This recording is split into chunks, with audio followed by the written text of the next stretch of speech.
Tenaga kesehatan jamaah haji Indonesia disiagakan di Arab Saudi. Salah satu fokus yang dilayani adalah merawat kesehatan haji lansia.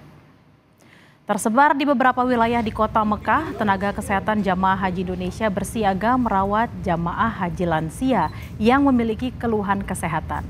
Petugas kesehatan rutin melakukan kunjungan ke kamar jamaah haji lansia dan resiko tinggi. Selain kunjungan ke kamar jamaah haji, petugas haji juga mendampingi jamaah lansia saat melakukan rangkaian ibadah haji. Embarkasi, saya terus mendampingi bahkan sampai ke Madinah. Setiap hari saya visitasi kamarnya, mengecek kondisi lansianya, saya pantau tekanan darahnya, saya pantau makannya, minumnya, kebutuhan kamar mandi, kemandiriannya bagaimana, lalu kemudian berlanjut sampai ke Mekah. Untuk mengetahui kondisi terkini jamaah haji di Mekah, Arab Saudi, kita sapa jurnalis Kompas TV Mustaqim. Assalamualaikum warahmatullahi wabarakatuh. Selamat siang waktu Indonesia, Mustaqim. Bagaimana tanggapan DPR melihat soal makanan yang dikonsumsi, juga penginapan yang ada di sana? Ya, terima kasih Bella. Selamat siang untuk para pemirsa Kompas TV di Indonesia. Kalau di Arab Saudi masih pagi, sekitar jam 8. Ya, saudara, 4 hari jelang puncak haji wukuf di Arafah, semua anggota tim pengawas haji DPR RI sudah berkumpul di Mekah. Sekitar 46 anggota tim was haji DPR RI yang terdiri dari unsur pimpinan dari Komisi 8 dan anggota, dan juga anggota Dewan dari sejumlah komisi yang terkait dengan pelaksanaan haji seperti Komisi 6 dan Komisi 9.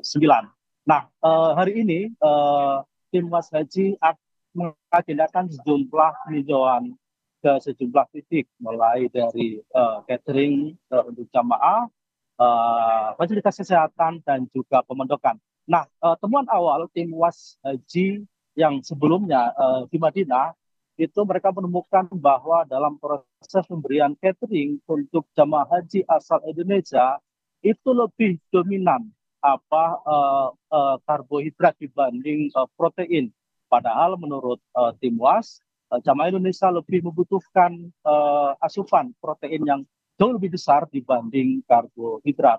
Selain itu, tim was juga menyoroti soal bahan baku yang digunakan untuk catering asal Indonesia, karena ternyata banyak sebagian besar bahan baku itu diimpor dari luar Indonesia. Katakanlah contohnya seperti beras.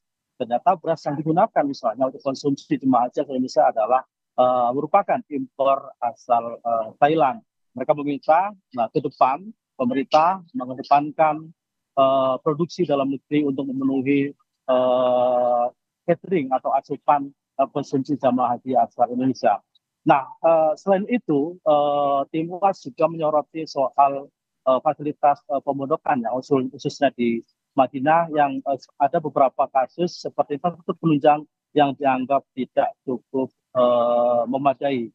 Nah, selain itu, tim was haji DPR RI juga menyoroti soal haji ilegal yang belakangan ini marak terjadi. Seperti kita ketahui bersama bahwa ada sekitar 40, hampir 40 jamaah haji asal Indonesia, khususnya dari Makassar, Sulawesi Selatan, dipulangkan karena mereka tidak memiliki visa haji.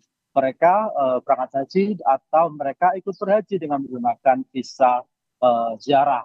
Nah, secara umum pemerintah Arab Saudi sudah memulangkan hampir 300.000 jamaah haji ilegal ini atau mereka yang tidak menggunakan visa haji. Tim was DPR RI meminta agar pemerintah serius menyikapi soal keberadaan haji ilegal ini. Pertama, karena mereka terancam terlantar jika ketahuan oleh pemerintah Arab Saudi. Dan kedua, jika mereka bisa lolos katakanlah ke Arafah misalnya, mereka juga dianggap merugikan jamaah haji reguler. Untuk itu, pemerintah tim was haji DPR RI meminta agar pemerintah serius menyikapi soal adanya atau fenomena haji ilegal asal Indonesia ini. Bella. 46 tim was haji sudah tiba di Mekah Arab Saudi dan sudah ada beberapa temuan terutama di Madinah terkait dengan catering, juga ada mengenai makanan dan juga ada pengawasan terkait haji ilegal yang banyak terjadi di Mekah Arab Saudi. Terima kasih Mustaqim langsung dari Mekah Arab Saudi. Selamat bertugas kembali.